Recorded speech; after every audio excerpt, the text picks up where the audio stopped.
categories of people. It gives them room to move up, or room to grow. But the painful thing is you'd see graduates struggling for those jobs. You'd see graduates queuing for those jobs. Again, it's not to put anyone down, but there's this thing called dignity in labor.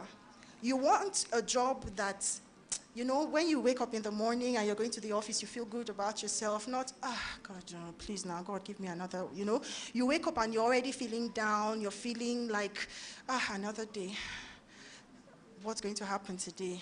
Or everybody that comes into the office, that day you're extra nice because you're hoping they'll tell you, you're a hard worker, give me your CV.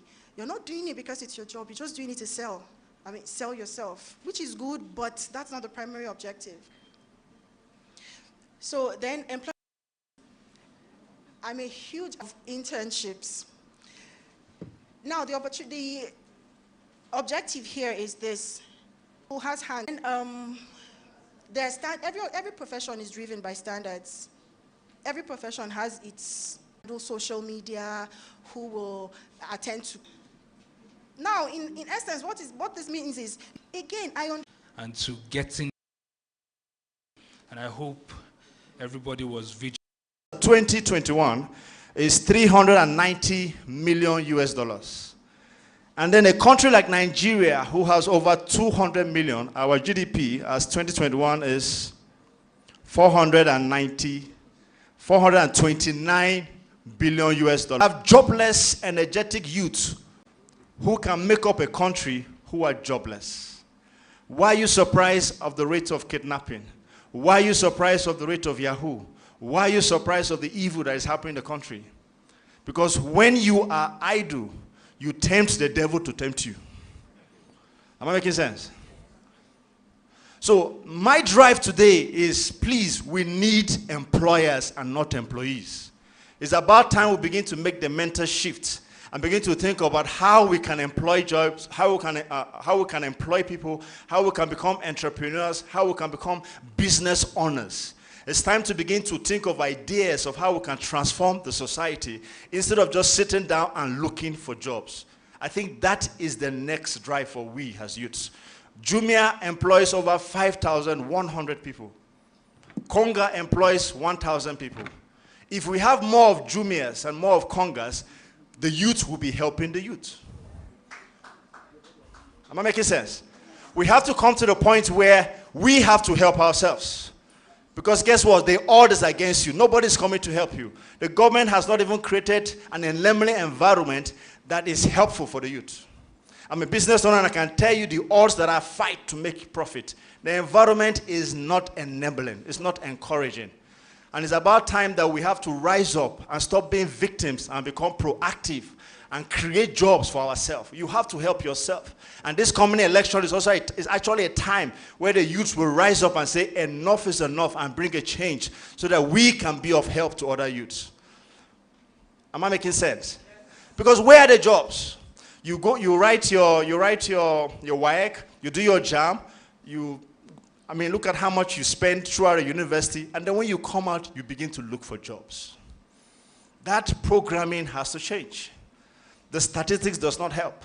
If you look at the Human Development Index of Nigeria, our ranking is 161 out of 186 countries. And there are three premises that they do that ranking. One has to do with health, standard. And in Nigeria, all of them is very low. So we are looking up, the nation is looking up to the youth to arise to their place of creativity.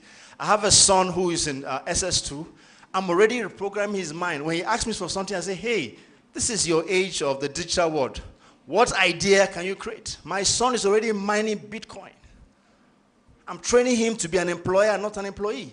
I'm training him to be a business owner and not someone who will leave work and leave school and start looking for white-collar jobs. Because the white-collar jobs are too few comparable to the number of graduates that the universities and the polytechnics are churning out. And even the educational system needs to be revamped.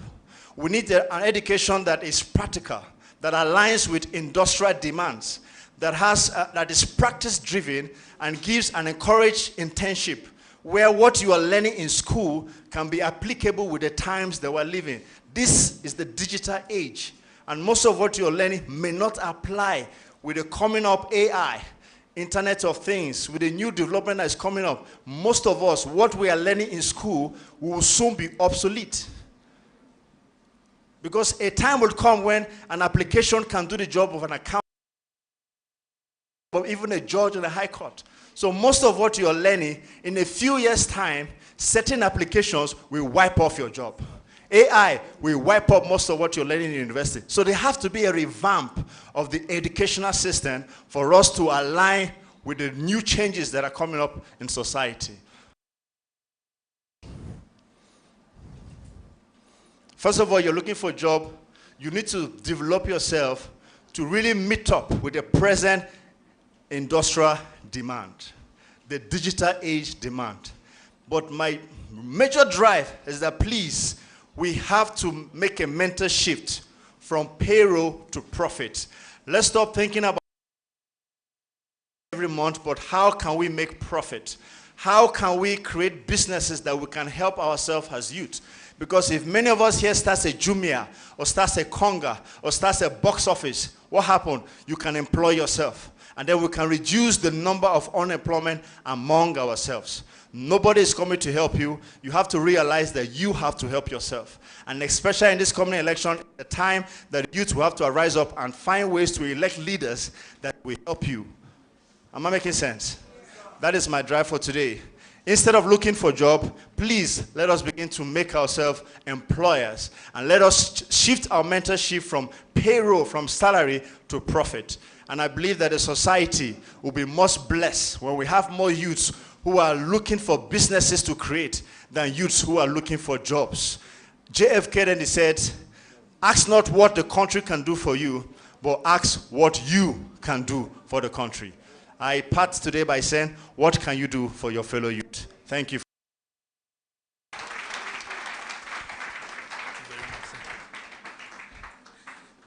Please, I will have to tell you to give a round of applause for our amiable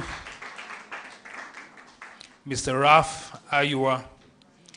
He has raised the storm a bit higher, and he has asked a question that is being asked so many times, and so many people don't take action to that question. What can you do for your country? A round of applause again for our amiable speaker. We will be taking a short pause and a little questions and a little actions and a little digest on the two speakers that we've had this morning, 5 minutes to 7 minutes. Just a short pause, and I will invite my colleague. Please, can you come up and anchor this short pause? Please, a round of applause for her.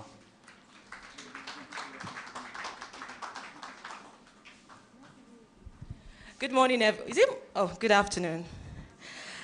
It's still morning. All right, my name is Fatima Ibrahim. I'm a journalist, and we are going to do just a very small game. It's not a game, basically. I'm sure when we were younger, we had plans on what we wanted to become. Some of us wanted to become doctors, medical doctors, lawyers, accountants, I wanted to become a nun. Yeah, surprising. Then later on, an actress. Then later on, a police officer. Changing. Now I'm a journalist. Nigeria just carried me one kind. So we're going to be sharing. I'm going to be asking some of you what you wanted to become, what you wanted to be when you were children or when you were kids, and what you're currently doing. Can we do that? So I'll meet you one after the other. Let us share. Let us get to know each other. You tell me your name, what you wanted to be when you were a child, and what you are currently doing. Hello, Sissy. I love blue. How are you? Good morning. Morning. My name is Dorothy Joshua. Okay, so what's your child degree? Accountant. Okay, so what are you doing now? I'm a business lady. You're a Business lady. business lady. Give us your name, please. My name is Blexin Afembo. Okay, so what was your childhood dream? I actually wanted to become a doctor. How far, man? How market? I'm a medical student. I'm in medical school. So he followed his dream. He tried, he tried, he tried. Please give him a round of applause. Another person. Hello, young man. Hi. Okay, I never knew. My name is Isa Nuhu. Isanuhu, what was your child?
To become a mathematician.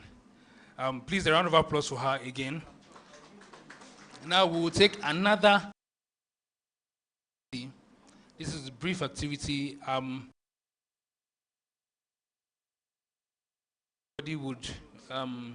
like everybody to have access to the screen.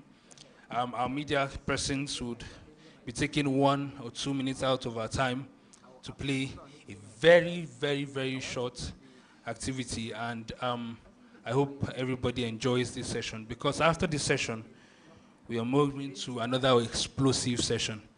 Thank you very much.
This is my company called Jewel, and it's like we've built over 100 websites. In fact, the current, this organization's websites, we do that. A lot of other websites out there that we've done because of that kind of, sometimes what you need here is not just anything, it's just what someone will say, get you towards doing something very, very cool. So now, people have started connecting already.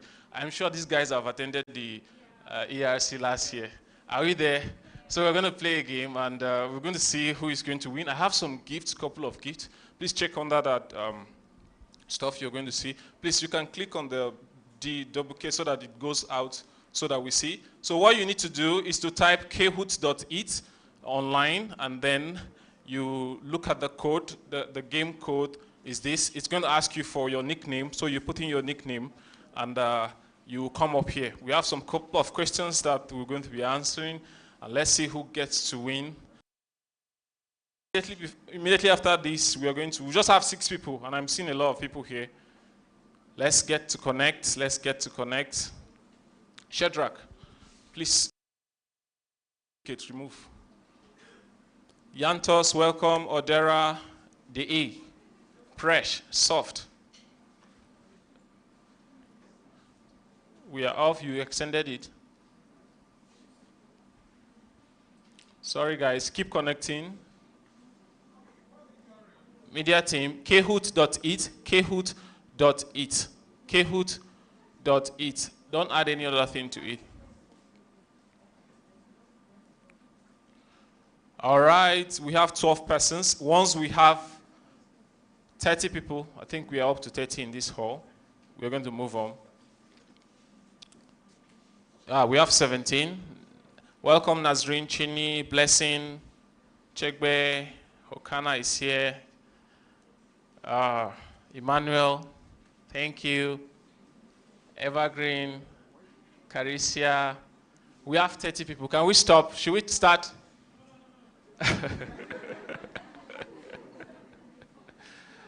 So make sure you get a connect from this conference. It doesn't mean that you need to just do anything, but just get to connect with someone. Oh, we have 44. Once it's 50, please start.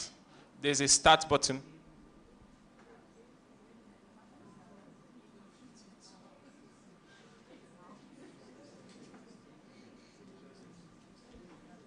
Okay. I got to understand there are other people in the other hall, and they are also connecting here. We are 58. Please, let's go. No, let's go. 100 is much. 60, and then let's click start. Let's start. There's a start button at the top. Please, let's go. So the questions is, let me explain before it starts. You're going to see a question on the screen. You're going to answer it from your board, from your hand. The options are going to be on your phone. So you just select the options and let's see the winner. There's one of it that's just a poll. I just wanted to see. Yeah, there's a start button, please. This needs to be removed, yes.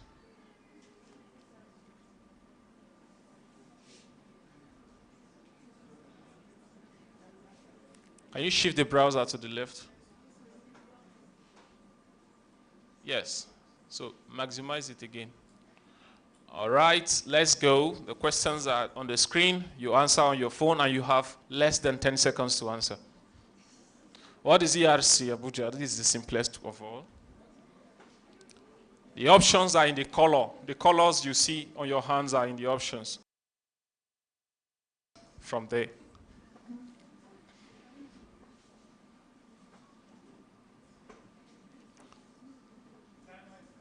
The timer is counting.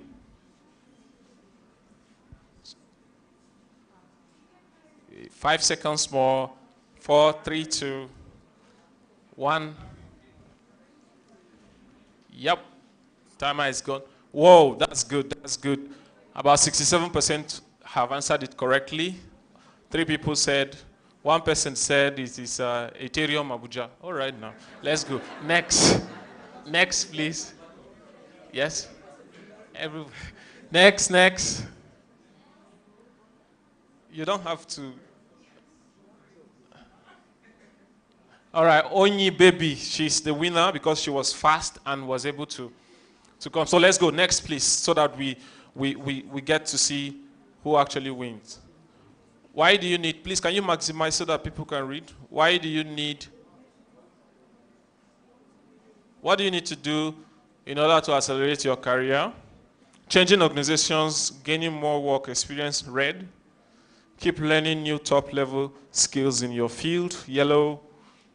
Blue says connect with influential people at the top, and all of the above. Okay, that's cool. Next.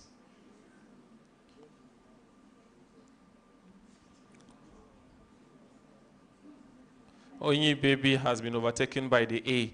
Keep going. So the faster you do, quickly. We have 6. What makes business succeed? Preparation and vision, knowledge, preparation and vision, available capital and funding. All of them now. I don't know. Quickly. 4 seconds. 3, 2, 1, and go. Wow.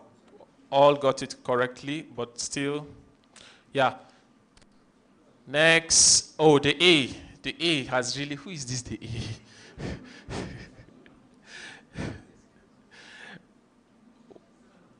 When job availability is low, how can you get a job? You'll be the lucky one, just do nothing. Learn employability skills, add networking to the skills you have, look for where you can add value, not where you get money. All right. Somebody says, 4 people still said you'll be lucky. There's no lucky anywhere. Please, in job hunting, you don't just get lucky. The A is still topping. This guy is serious. Or a girl, I don't know. All right.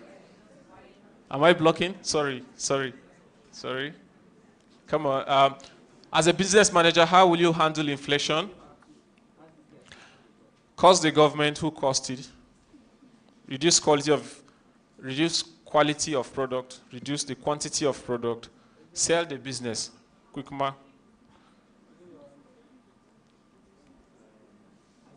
Good. Reduce the quantity. That's what happens to most big brands. If you notice, the milk you used to take has reduced, and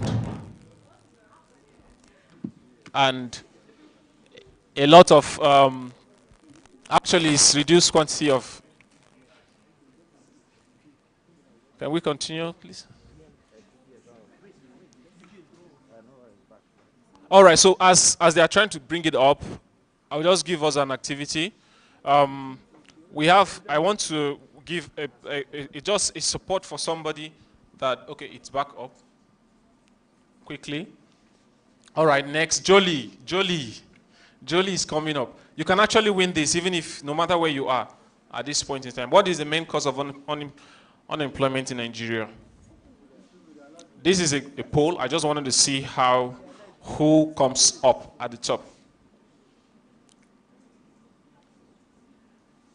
What can we really say is the cause of unemployment in Nigeria? Wow.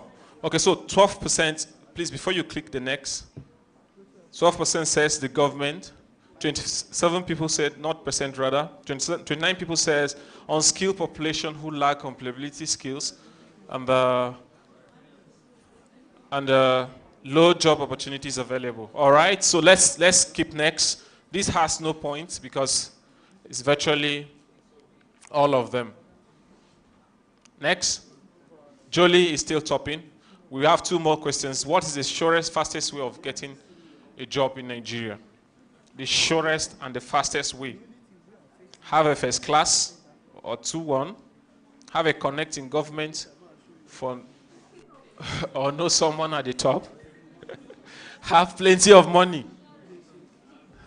Have the needed skills and knowledge. What's the surest way of getting? I will need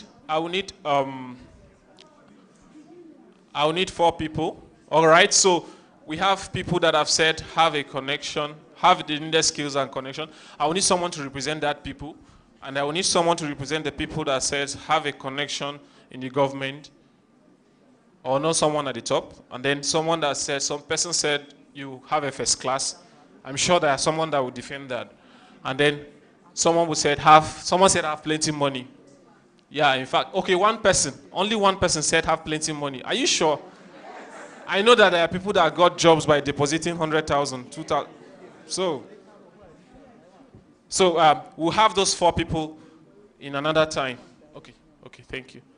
I'm going off shortly. The last question. Next. Okay, 8. What kills businesses in Nigeria? So quickly, the fastest ones. Starting the business today and expecting to make millions tomorrow. No mentorships, no experience, no learning. Greed. Now maybe CEO, director, manager, finance, and operator. Everything. I think now all of them. All right, it's all of them, of course. It's all of them. That's many things. So the last question for us to have our champion. Jolie is still topping, but this last question can actually change somebody's fate. Be fast to answer it. Oh, unfortunately, this is just a survey.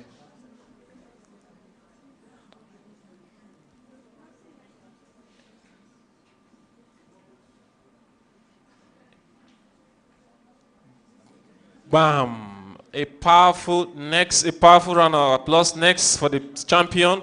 I just want to see his name. No, the podium. Please, let's clap. Let's clap. Shay has come number 3. Who is Shay? Shay? The A is number 2, and the mighty guy here is Jolie. A round of applause for Jolie. Where is Jolie? I will come up again for that later. Thank you so much. Thank you very much, Onesimus, and good morning, everybody. My name is Vincent Emmanuel Chidera, and I'm delighted to stand before you this minute. Without any further delay, I would love to tell you a little about a very phenomenal woman we have in our midst this morning. Permit me to use a media entrepreneur, an event profile global enterprise communicator, the executive director of Doxa Group, Doxa Prints and DBL Doxa, one of Nigeria's foremost complete corporate brand that is tested and proven in the marketplace, providing total event design, management and sequencing, conferencing hall design, configuration and installations of technical and innovative enterprise for prestigious organizations, and ceremonials of various government, social, diplomatic, and corporate reference, both national and international. With a standing ovation, ladies and gentlemen, please can you do me the pleasure of welcoming, please can you stand, give honor to whom honor is due, Mrs. Dio Benjamins. She is going to be taking the keynote speech for this event. Thank you very much.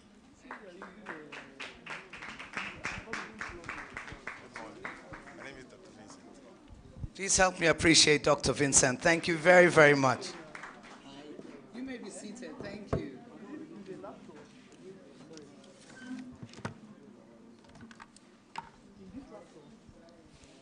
I see we don't have enough room in the hall, but we do have some seats open in front, so come, let people sit down if they'd like to. I'd like to say good morning to everyone. My name is Dio, Adedayo Benjamin's Lani, and just recently I was on the billboards all over the city for the aspirational position of the Senate of the FCT. And I'd like to say thank you very much to my city and to everyone who clearly profiled me as what we call a people's candidate. I'd like to assure you that I'm not out of the race. Where they say we lost a primary election, I'd love to state it categorically here that I have not lost my primary direction. And you see what I am headed for, not was headed for, is not just a red chamber seat, but more than that. It's about very deliberately and intentionally positioning my will not as an ambition. It wasn't even a personal aspiration until it became an understanding. And from the place of an understanding, it became an intentional decision to become an advocate of what politics truly is in its purest form. It's an advocacy for people, for community, and for creating your own legacy through the collateral of what you do so exceptionally and individually well that it becomes an aspiration for a nation. Running to be a senator is not a title. Neither is it a mission impossible in the FCT. What it is a very deliberate will to be the messenger of the people for the time and with the attributes that qualify you to dare to run for that position. So today, I'm sorry I'm doing this here. Please, let's appreciate the media team. Please. And if you have to look through them, look through them. Because for this moment in this room, they are the eyes that tell the world why you and I are here seated, gathered, and engaged to this message of re-engineering what isn't just an economy for jobs, but more importantly, a mindset in who? In you and in me. We're connecting our value as people in earnest to become not just better, not just to get jobs, but more importantly, to take ownership of what right now is a challenge, but you have decided by coming here volitionally to turn your challenge into an opportunity. You are equipped. You are ready. You're not just a youth, you are you. And you are you for such a time as this. Politically, economically, socially, your identity, your brand persona is what has intentionally placed you in this room or online. Whoever you are, like me, arriving in Abuja approximately 30 years ago as a youth corper, it wasn't the youth corper that arrived, it was me, here now, like you, there now, that arrived 30 years ago. But what are you going to do with you? Re-engineering is not a science. Re-engineering is not an attitude. Re-engineering is not even a meeting here today. It's a moment you choose, an instant that you will translate all that is in you into everything you dare to be and you will become. If one advances confidently in the direction of his or her dreams, you will meet with success. You will meet, someone say, I will meet with success. It doesn't matter what you failed at. It doesn't matter how many of those offerings you've given in an application form. You've gone online to present. If you advance confidently in the direction of your dreams, what are you dreaming? What are you thinking? You will meet with a success, unexpected in the commonplace and hours of your life. There's a place you're still targeting, you're still going to. You're in the commonplace, but right now, be uncommon where you are. Where you're at doesn't need you to be more than where you are at right now. You begin small to grow tall. Whatever you climb up with a connection by a ladder, honestly, of the 4 options, the saddest one to get a job is the true one, by connection. In the civil service and in so many things. But that is if you're looking for the white-collar job and you don't understand you own the neck for any kind of color of color. What am I saying? The entrepreneur in you, not just the entrepreneur, not just the civil servant who wants to get out there, you want to get a job. No! There is one idea, there is one thing, there is something in you. It's not about a hustle. Actually, I don't celebrate hustlers. Because you see, the hustle doesn't have a decorum. You don't know how to define your own positional collateral and grow it, scale it, refine it, and make it not just better, make it exemplary, so that when they call you a lazy youth, you redefine the word lazy by result, not by an attitudinal reaction. The appointments you seek is the appointment you are. Every day. I remember when I needed a job, and I would go looking for the job. And I remember one day at NTA, the GM then said, but you don't look like a job seeker. May you not look like what you're looking for. There is a way in which your attitude will define you and will design your own accomplishments, so that when you're coming into an interview, it's not about the interview, it's about the conversation you have. So that that personality sitting behind the desk, interviewing you, gets to recognize a leader. gets to recognize a thought definer. Well, maybe they looked at you thinking when you walked into the room you were someone they could sleep with and have a one-night stand. Somehow you redefine the conversation. Because it's not about how you came dressed or undressed. It's about how in that room you were able to re-engage the communication by being a standard. You are the best standard you are. And I challenge you, it's not just about the political choices you're going to make. It's about the political choice by your vote. Make sure you're a voice that is speaking, not just of an ideal, but beyond that, of a value that you are the full representational reflection of. If I cannot be the expression of the identity that wants to become not just a senator, but a messenger of the people for the advocacy of the polity that I understand now is the true, pure political reform we are seeking, then what truly am I presenting? What truly is my offer? When I'm told I tried, I say I didn't try, I won. There's a difference between a winner and a rigger. And no matter how you package your rigging, no one is so foolish that they're not thinking through what they're saying. If you didn't run a campaign, how do you win a campaign? But you see, institutionally, what presents itself is what I have engaged and gotten into. But you know what? I'm not even offended by it because I didn't expect it to be any different. People ask me, so you're going to get dirty with politics? I say, I know how to have a good bath. Politics is sport.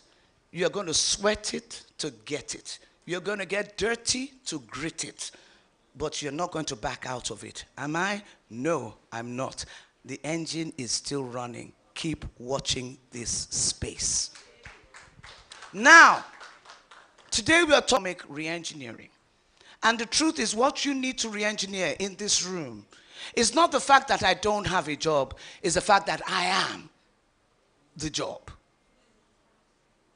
You are your job. When you did that head count now, Ralph, when you were speaking, only 2 people actually put up their hands. That next to me, and there was another person in the room. Every other person, job seeking. You are your job. And if you say how, yes, I'd like to thank, I came into the room, you were giving your own presentation, my dear, our human resource. Helen, thank you. Helen, thank you so much for that. Thank you so much. Please put your hands together and appreciate Helen for all of that articulation. And you know, there are certain things, I'm going to make reference to that. She said, if you're a rectangular peg and they're looking for a square peg for a square hole, you're not in the right place. If you're a rectangular peg, you're not wrong, you're unique. Go find your rectangle. Take ownership of the shape. Many people are looking to be distinguished as a senator. You are not even distinctive as an individual. Your DNA, in terms of not just your personality, but the aggregate of everything experientially, your education, your non-education. I always say if there's no certificate, there's a certificate. There's a skill set that you learn and you keep, like you said, Ralph, you keep relearning. Uniqueness and find where to match it or create it. You've come into a time where re-engineering, like this year's World Earth Day, World Environmental Day theme is speaking about reimagining. Reimagine. Reimagine. I was thinking, when you were asking us about what did you want to be, and I thought to myself, when I was a little girl, because I love fairy tales, I wanted to be the princess and end simple. Then another time also I wanted to be an architect because I love art and I love buildings. Well, I didn't do so well in certain, not so much subjects, but in the level of preparatory academics. And then I got into university, JAMB. And I was qualified for law, but you see, they were still looking at, so they put us in at English. And after 1 year, they said we'd review. It wasn't Nigeria. I got distracted as a pretty Jambite girl. And where my mother wasn't present, and my parents, to keep an eye on getting me into law, the law faculty, but she had someone who was focused and supervising where she was going to end up. So, English, a graduate of English. But today, with that second-class lower graduate of English expression from great, not the generation that's the greatest of the greatest, the whole of Nigeria, 5 years. Tell the truth and stop lying. To thine own self be true. I always tell people when you go for an interview, make it a true way conversation. What you don't understand to give an answer to, I don't really understand. Now, if I think this is what you're asking, National Assembly, who will now become the leaders. So who is actually ruling who? Because who is choosing who? Are they online?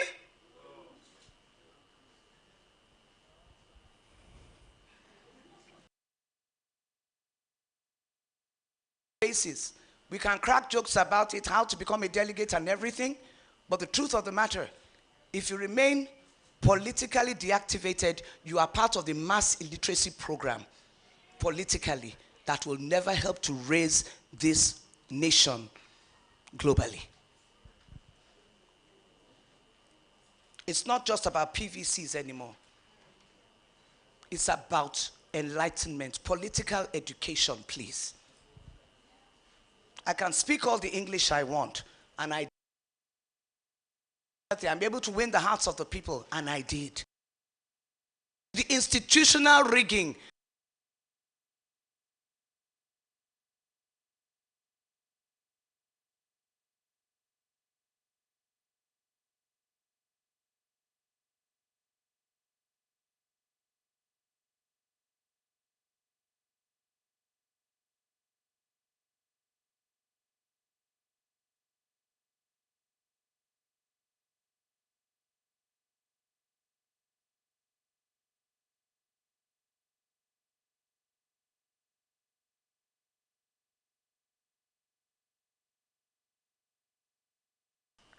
I cannot appeal enough that you please revisit this with the intelligent quotient you have. It's not just your PVC to vote your tribe or your religion. You need a Trojan horse to get into Troy. And if you understand the story of Troy, find your Troy. Adapt. When you get into Troy, we can burn it down. But until you're inside, you're on the outside and they are in. Greatest casualty is the economy. And when the economy has a casualty, you and I become the numbers of those casualties. I don't want to go into all this about the statistics, it's all there. But right now, unemployment is growing. We want to identify the challenges. We want to turn it around. We want to close the gaps. We must be intentional, not just about creating frameworks or formulas. You must become intentional about reimagining what you want. When? Now. Now, sir. Now. Don't leave this room and do not leave this conference without having a personal reevaluation conference with yourself, with each other, and make a promise to you that this time next year, this is where I'm going to be, and this is what I'm going to achieve and to do. As I came into this hotel, I said to myself, oh, this hotel will always have a blacklist from me. Not any fault of theirs, but the perpetrators of the rigging that happened, all of it happened in this hotel.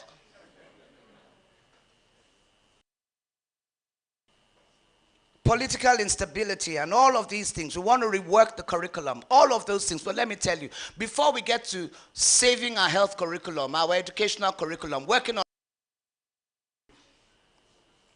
can I work on you now? Can you choose to believe that in you is not just an answer for the now?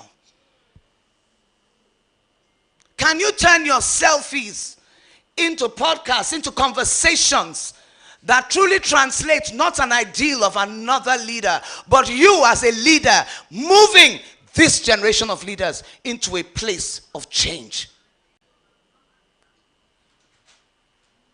You want to say it's enough is enough? Don't point at anyone, point at yourself, and everything will start changing. Create your pathways for productive work. Be intentional about not being idle. It was something I had to do. Yes, it's true. Like you said, it's not just that the devil finds work for idle minds and for idle hands and for an idle youth generation. You are where you are. You can regime. You can regime this generational conundrum. You can. How many? You said 40. What's the statistic? 42 million unemployed, 28% under unemployed, professionals driving Ubers. There's therefore now no condemnation for any Nigerian youth. Some are lazy. Some refuse to get it. Some get it, but find that this is a way out. But like I said, it can only go so far. It can't take you to the end. And you want to arrive in a place of legacy with pedigree at the end of everything, right? You do.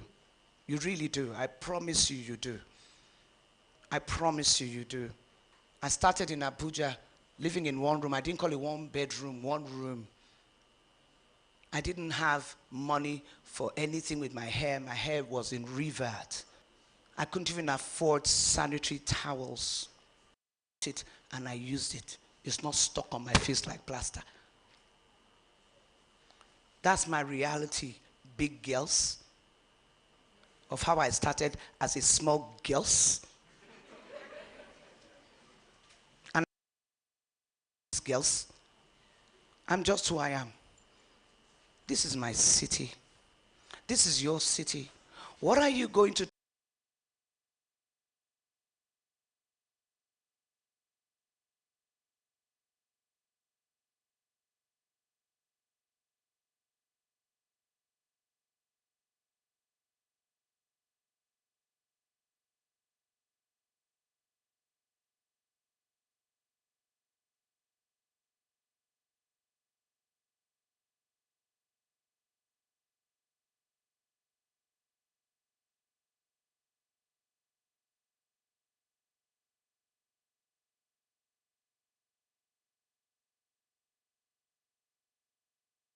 My appreciation to the tribe, Hamilton and the team.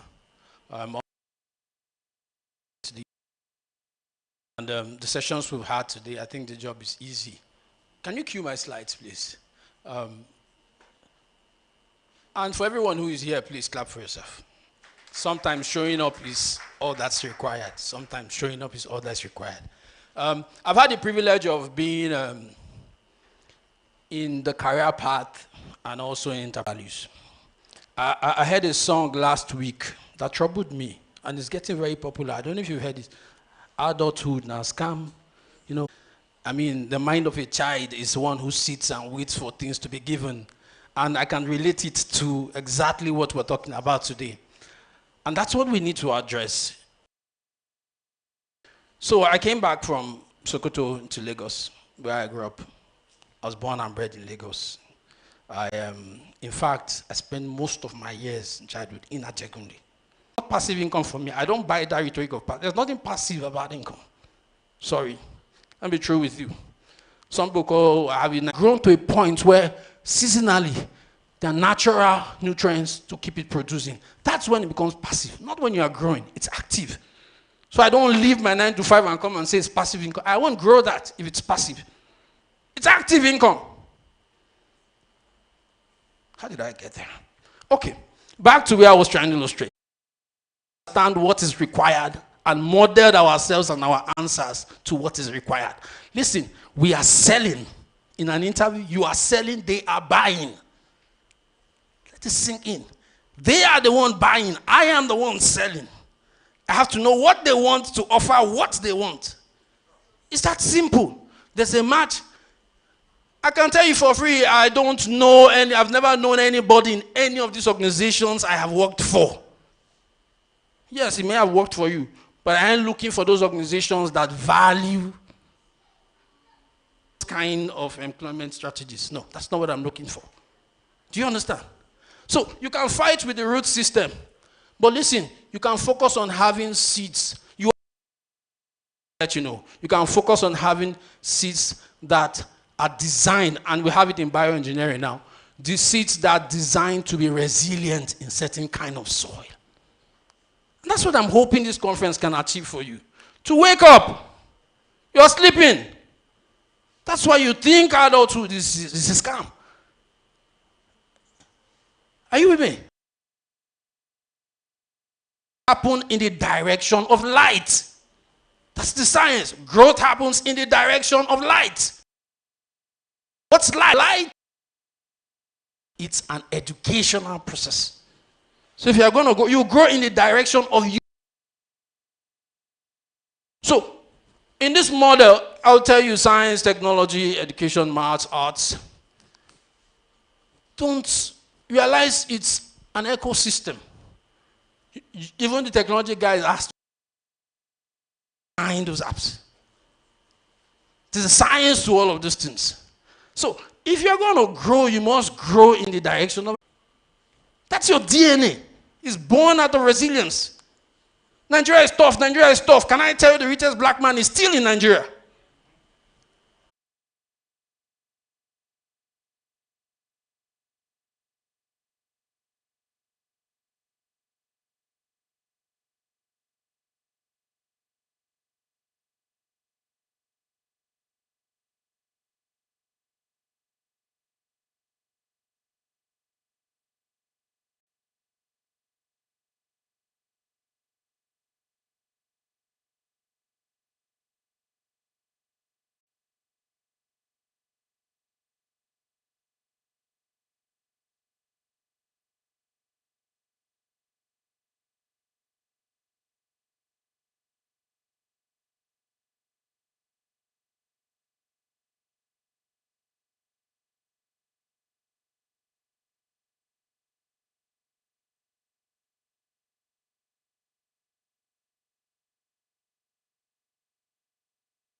Thank you.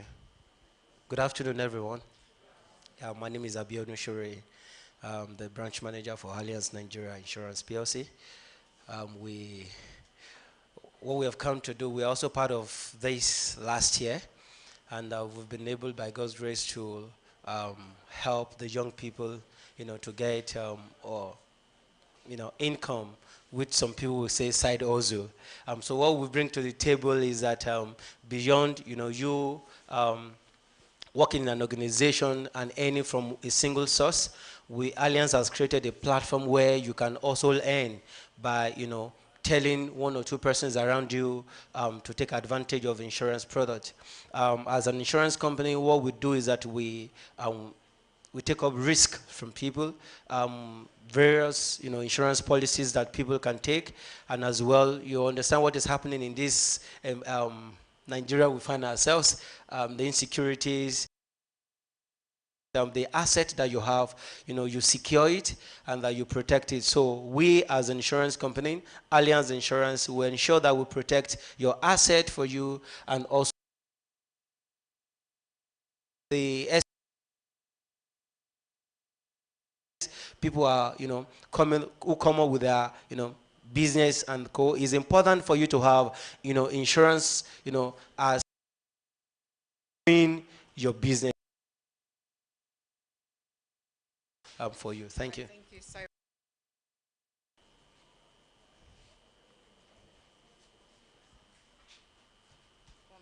Thank you. Good afternoon.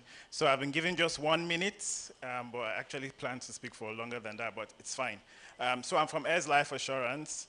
I don't know, has anyone heard about REIZ Life or REIZ Holding? Yeah. Okay, but most of us know about Tony Elumelu.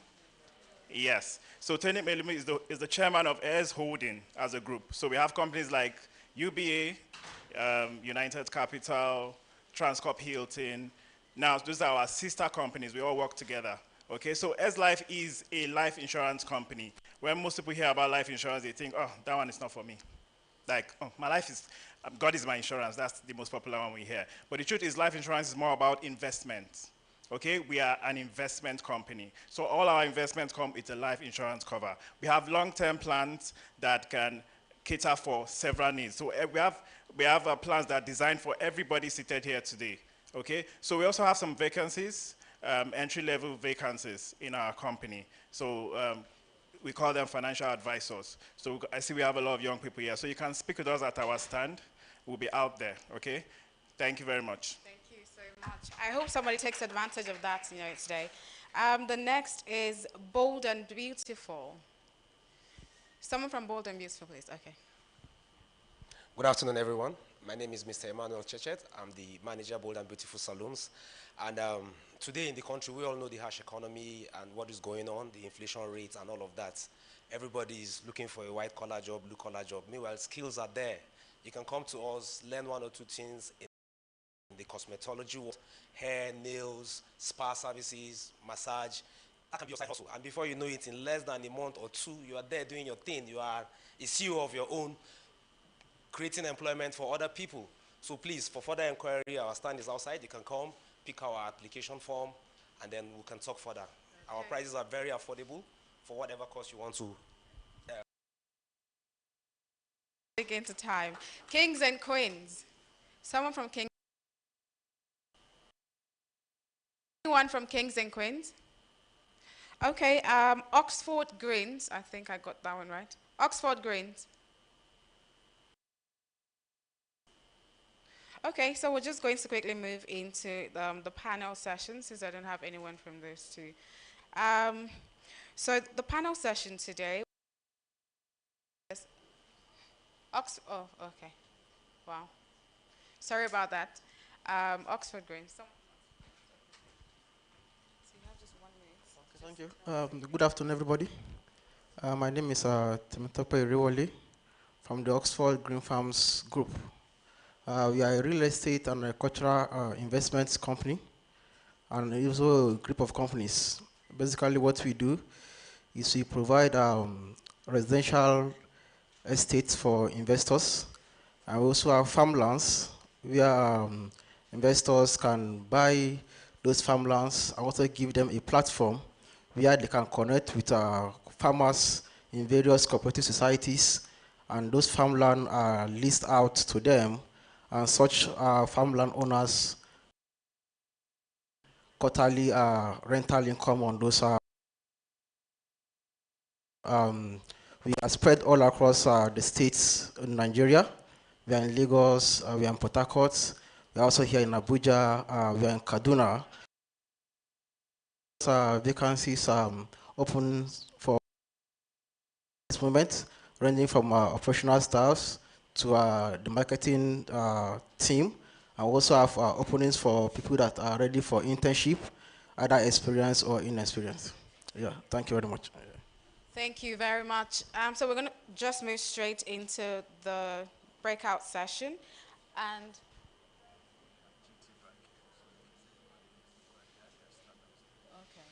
Okay, so GT Bank is also here. In case you have an inquiry, I feel like most people would. Their stand is outside, so you can just, reach out to them when you need to. So moving straight into it, we're going to be talking about access to finance and SME growth in Nigeria. And I'm going to quickly call out the panelists. Farida Yahya, the first panelist is Farida Yahya. She's the founder of the Brief Academy. Please, a round of applause for her, please. Please keep clapping as she comes up stage. Thank you.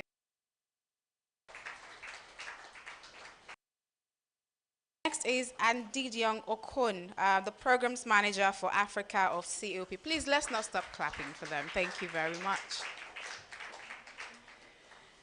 Mr. Edwin Michael, Business Planning, Risk Management, Project Financing Expert, and Career Development. Yeah, we saw a bit of that earlier.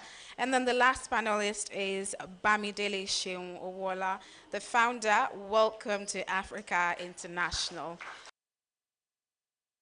So, okay, you can take your seat over there. So I'm just going to sit here. Before we start, I'll just give everyone 1 minute to just tell me, just introduce yourself, your corporation, what you do, and all of that in just 1 minute before we go through the panel session. Shall I start with you? Thank you. My name is Andidiong Okon, and I wear 2 hats. I'm the Programs Manager for Africa with Open Contracting Partnership, and I also have my own business manufacturing company, a candy manufacturing company called Andy's Candies, which is based here in Abuja. Hello, good afternoon, everyone. Very exciting to be here. My name is Farida Yahya, and I am the founder of the Brief Academy, which is a concierge learning hub for early stage founders who want to transition from an idea stage to grow their business sustainably. So that's what we do at the Brief Academy. Thank you. Okay. I'm Edwin Michael. I think I did a bit of introduction earlier on. Yeah. I've got a background in finance, tax management, audit. I'm an impact investor, both on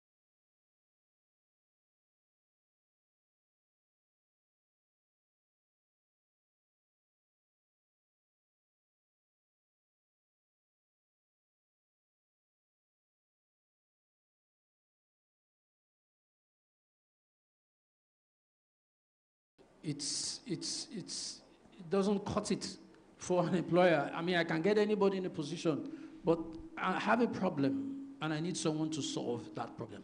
And how do you know you can, a problem solver? It's easy. Somebody who is willing to learn quickly, who is focused on, so I often say this, there is the problem in your head and there's a problem on ground. So when you come out of school, you have been, what you see physically, it's not an exam where you are given a question. There's usually that problem in your head. Organizations are looking for people who can bound and actually solve that problem or partner with others to solve that problem. So I don't think the skills are there.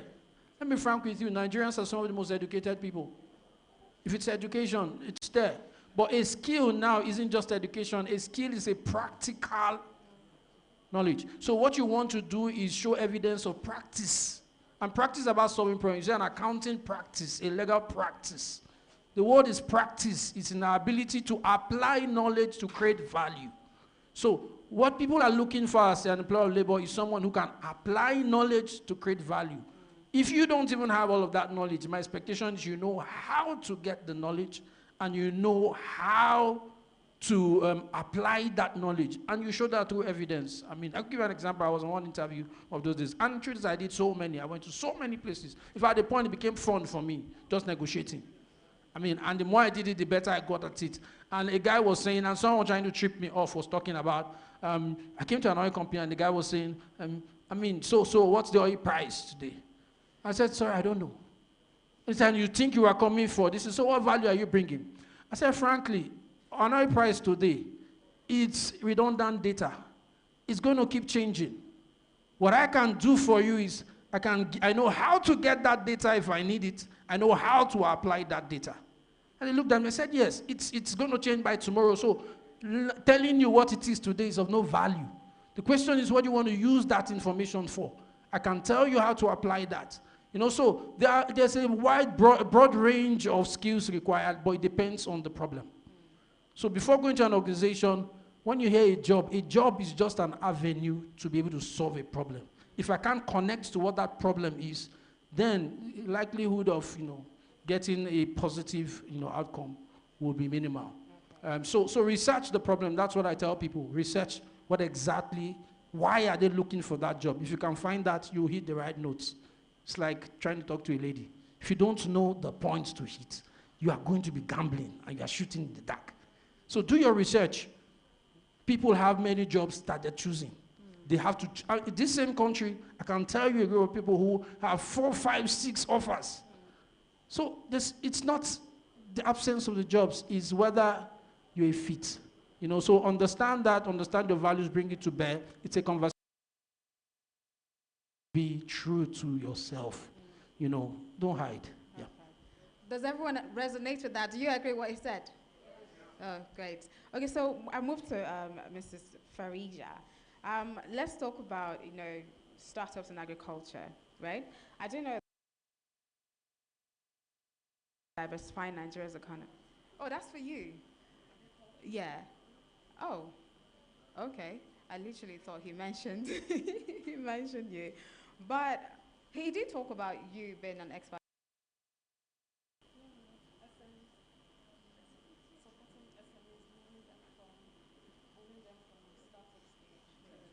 Oh, great. I thought I heard him mention. Okay, but yeah, okay, so we'll just we'll move away from that. We'll move away from agriculture and just go into just talking about SMEs.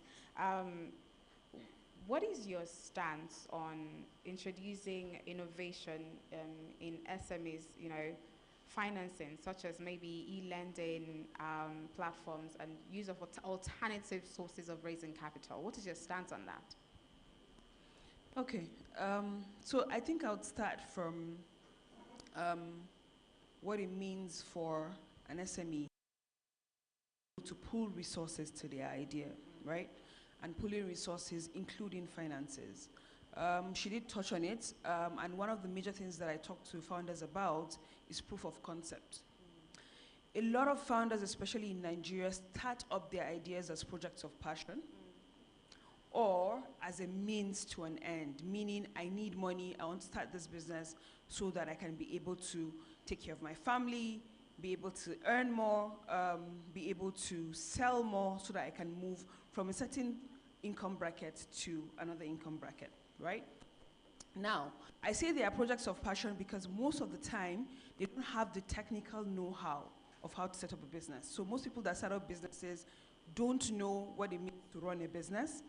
They have never run a business, and most of the time in their primary household, there is actually no entrepreneur to model from, right? So most entrepreneurs have parents that are either civil servants or they have parents that are farmers or small-scale farmers that just, sell in the market. So there's no direct contact or direct mentoring to see how to grow your business, right? So it's projects of passion. And the first thing I tell entrepreneurs, because most entrepreneurs complain to me, most fathers complain to me that my friends don't buy from me, they buy from other people, right? I'm sure you've seen it around on social media. They say, if it's a celebrity, you're always sharing their own, but you're not sharing my own. Why? And it's free. It's proof of concept. They don't believe in you. And most of the time, it is because you have not given them a reason to believe in you, right? It's a currency of trust. So even if you are telling me, oh, I have this thing to sell, you need to sell it to me like someone you've never met before. Don't start from that platform of, we are friends, so just... That's number one. Number two, as I am learning and growing, right, how am I opening up my mind to the realities of the market? So I tell founders there's a difference between product development and customer journey. Understanding that this customer is coming to me either for convenience, right, or because it's affordable, or because they just need their problem solved and it doesn't matter who is solving them. Understanding where your product is in the market, right? Where is that industry at the moment? Where is it? At this time, we're talking about AI, right? We're talking about machine learning. We're talking about data analysis, right? We're talking about looking at data from 5-10 years ago and predicting customer behavior in the next quarter. So it's moving at a fast pace. And you sit down and you say, okay, the only person I am serving is not looking beyond. What you are doing is that you are saying, at the point in time the customer does not need me, that particular customer segment does not need me, then my idea or my product becomes obsolete. And you can't afford to do that as a founder. Right? So understanding those metrics is actually what you need to be able to drive any type of resource, right? All these people are people that have been able to put the work required for us to see them as people we can believe in, right? That's one part of it. The second part of it is that they've been able to tell their story in such a way that we can see ourselves and our struggles and our aspirations in their story. So until you are able to do those two, it's very difficult to bring resources to you. So yes, we can do e-lending, we can do so many other different models, but it's the same thing. There's a risk assessment, and people need to be able to say, if I give you this money, there is proof of concept that is going to come back, that is going to grow, and is going to impact not... Okay. Before I cover any questions, just write it down and give it to the ushers so that the panelists will answer once they're done. Okay, so let me move to you. She mentioned something earlier. She talked about, people going into starting up businesses just because they have passion for it. And then they get stuck from having to translate that passion into profit or making money. And I think that's what a lot of small businesses have experienced or are experiencing. I would usually tell people that I don't think I can do business because, first of all, I wouldn't really know how to translate my passion as in business into money, and I'm also very empathetic, so I probably would just dash people my words and all that. So how do you think we can mitigate against, problems like that? Thank you. I think one of the most important things when you're driven by passion, the thing that creates the balance is discipline. And I think something that you would find a lot of businesses say, okay, as I go along, I will add this, I would add that. And when I say this or that, I'm talking about your human resources, how you're handling your accounting. So speaking to what everyone has said here, how she spoke of the proof of concept. Another thing similar to proof of concept is evidence. When you want to now finally say, apply for what is your bookkeeping record? When you're applying for different opportunities, they want to know your financial statements. They want to know how healthy your company is. And if you're not keeping track of maybe even as simple as the transport you took to purchase things in the market for your personal identity from your business's identity. So first and foremost, register that business. Get a business name for it. Set up a bank account for it. Don't let your business money go into your personal money because at a point you won't be able to account for it.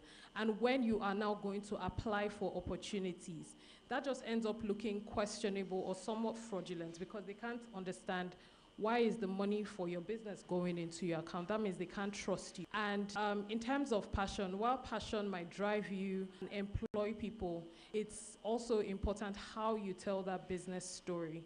And when you're telling that story, it's not only just to seek funding, but for the people that you work for you.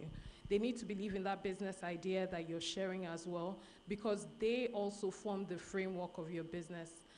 Because you wouldn't always, when your business grows, you wouldn't always be present to represent the business. You need to know that everybody that you're investing in that business, that's basically the staff that you have put into your business, can represent that business whether you are there or not. So I think one of the most important things is the separation of that identity, having the discipline of being thorough about your accounting. I can't even overemphasize on that when it comes to access to finance. And I'm using my own business as an example because we have leveraged on a number of opportunities. So we got funding of 10 million from UWIN. Facebook during COVID had grants. We got different platforms is what kept the business running. To ourselves here. Let me come back to you. Do you do anything in agriculture, first of all? Yeah. Okay, because I was pretty sure. I was pretty sure that there was someone. Okay, because what I actually wanted to ask you in that light was, I know that a lot of young persons are actually now delving into, agriculture and trying to. I think there was a young man here who said, he's an agric farmer. Are there opportunities for, agric entrepreneurs that are not public knowledge or people in that space are not taken advantage of?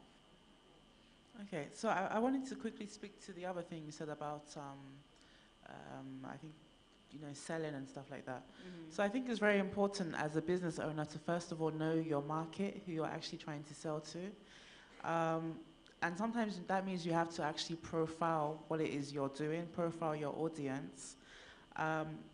Sometimes I find in our business, if people complain about the price, sometimes you're just not talking to the right people, okay? Because there's some people that you will charge and they will not complain at all. And there's some people that you will charge and they'll be like, ma, it's too expensive, this, that, something. So I think it's very important as a business person to understand who your target audience is. And like I said, quite often if somebody is complaining about the price, then you're probably not talking to the right person in the first place. So I just wanted to really touch on that. Yeah, great. With regards to opportunities in agribusiness, there are a lot of opportunities. We all need to eat. And Nigeria is actually very blessed when it comes to agricultural resources. But then there's so many opportunities. So really, I guess when it comes to encouraging people to go into the agribusiness sector, you have to do what works for you. So in our network, we have rice farmers, but it doesn't necessarily mean that I'll recommend that you should be a rice farmer. What actually works for you? Where do you have an opportunity? And not just that, agriculture in itself, it cuts across a long value chain. The processing, you have the marketing. So again, you have to find what actually works for you, and then go from there. Okay, great. Mr. Edwin, how have you, I'm just asking, personal experience now, how have you been able to mitigate against the Nigerian factor? Because I know that every time I talk to business owners or business people, there's always one thing to complain about. It's either policies or not as too stringent that will frustrate your business, infrastructure and all of that. How have you been, and that is a problem for a lot of startups and small business owners. They always have to complain. They always complain about that. How have you been able to mitigate against that and then, grow your business from there? Okay, so the Nigerian factor, it's not all negative. First, in fact, I always say you must believe first that you can find a win to even go into that learning journey. So Nigerian factor is not all bad. So there's a massive, informal sector that if you apply a bit of some structure to it, you would actually make significant, gains that are, outside the formal sector. I say that because I've got some investment in that microcredit space. There are people with steady cash flows. There are businesses that, they just don't have that structure. So sometimes what you do is trying to bring a bit of some structure around it. If you look at just what is formal, you miss the picture. The Uber you talk about, we refer to, the Amazon you refer to, people were selling, buying and selling. Someone just introduced a bit of some structure. There are quite a lot of opportunities if you go down to the depth.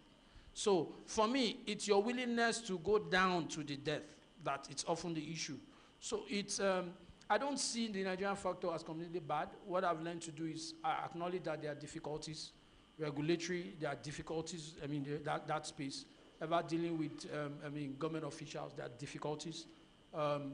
You have to find people who have found a solution around it and partner with them.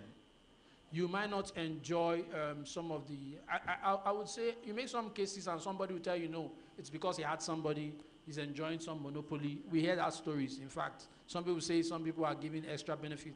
But I would say beyond that, look for the success stories. I'm here versus, you know, so even if you failed, why did you fail? So it's about learning. You must know, I mean, the way to the city, like it said, you know, in the good book, the way to the city. There is a principle and a way to any place. The question is, who has been there before? It's my first question. I mean, I had someone call me on something and say, please, who else has done this before?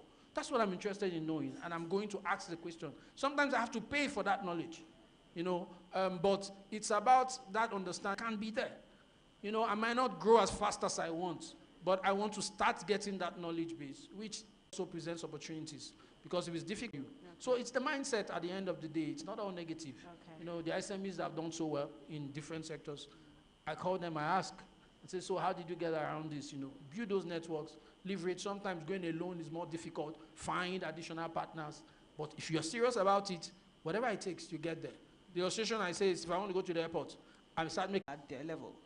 So that's the first type of partnership and networking that you need. Now, the second one, which is just as important, if not more important, is the partnership between you and the person whose problem you're trying to solve. Why?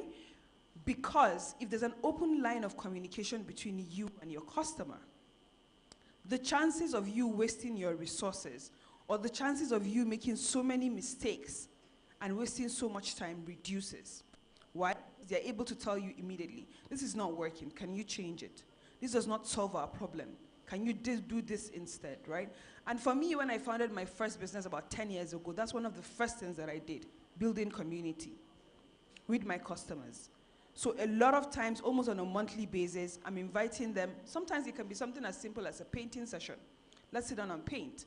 And in that time when we're painting and gisting, I'm hearing all the things that I need to know to be able to solve their problems.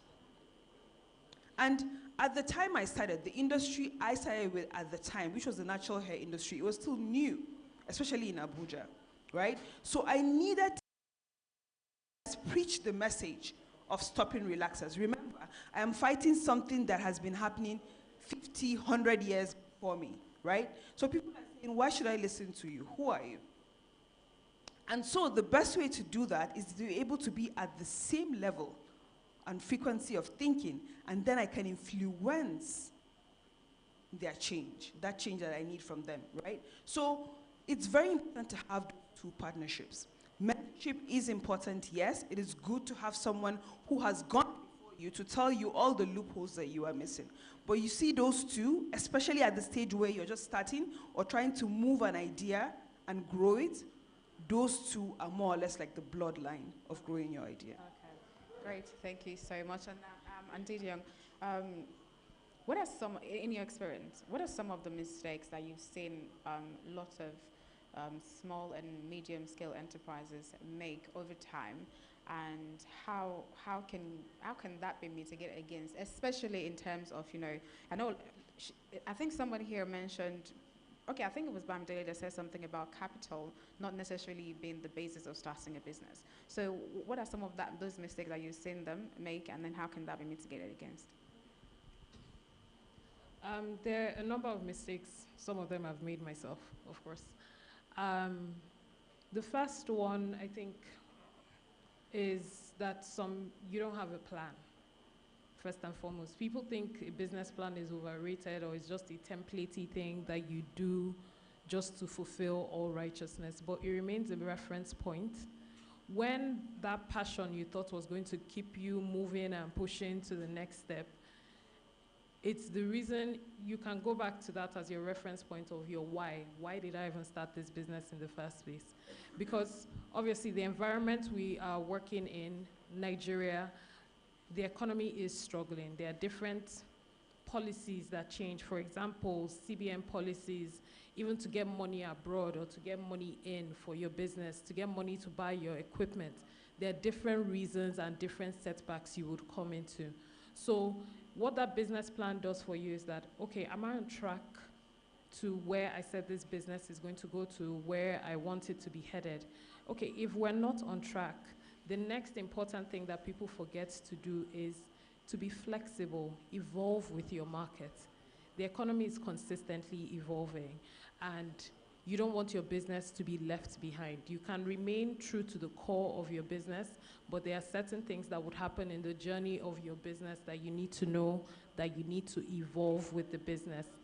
An example, using my experience, because that's what I know, we started, I make sweets, by the way, and first and foremost, not many people bought into that idea. I sell sweets, I'm not talking, as in, so everybody was like, sweets, why sweets? But when you think about it, it's $1 billion industry. Cadbury, I'm sure some people have Tom Tom in their pockets, for example. So you don't think, and it's obviously a luxury item, I want to mention that, because you need to think about your bread, your clothing, a roof over it. So, okay, I can buy sweets. Or now in Nigeria, how we make money now to an extent is that when you go to the till and you want to pay for something and they don't have change, what do they offer you? Sweets, exactly. So sometimes it might be thinking creatively, not just going, okay, makeup is what is in now, let me do makeup. Or this is what is in, let me do that. There might be something that you're passionate about. I like sweets, that's why. I didn't grow up thinking, okay, I should do something with sweets, but I like it and I saw an opportunity. There was a gap in the market. The Nigerian market actually didn't start, but it was in our business plan. We didn't start as a manufacturing company. We started as an event service company. So we used to present what we call candy buffet tables, like a table that is just full of sweets. And we will present it in a most beautiful manner that adds color to events. So that's what we were doing for the longest time. And at a certain point in our business journey, we faced a setback with customs because we were importing all of these sweets. And there was a challenge with customs, and they held our products for 9 to 11 months, and that almost rendered the business bankrupt. So what as well is that get your immediate circle to believe in your idea. If nobody else, your immediate circle, your family. So my family, it was my family that supported me through that time. My parents, it was as little as 200,000 naira that they gave me that just kept that business running through that time for me to buy here and there. And thankfully, shout out to a company like Allianz, I had ensured the shipments that customs had seized. So I was able to recover some of the products because I was able to hold the shipping company responsible, and they were able to replenish some of those products. So those are the little things, like I mentioned before, giving of how you can protect this business that you're selling. Those are some of the things. You speak of taxes, pay your taxes. Even if it's value has kept us going, that we have different companies when, for Easter, Christmas, when they're doing their hampers, and now we're in supermarkets. So that now grew. We applied for NAFDAC, we got our NAFDAC numbers, and now we're in a few supermarkets in Abuja. So that's now what we're focusing on, expand different things that you could potentially do to mitigate against mistakes.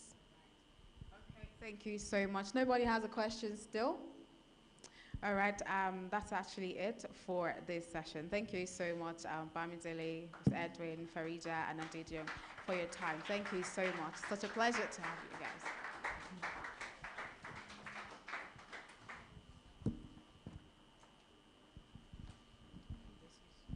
All right, thank you so much.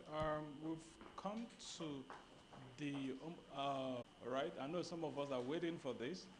So we are going to break into having industry-focused conversation with Bamidele. So for small and medium enterprises,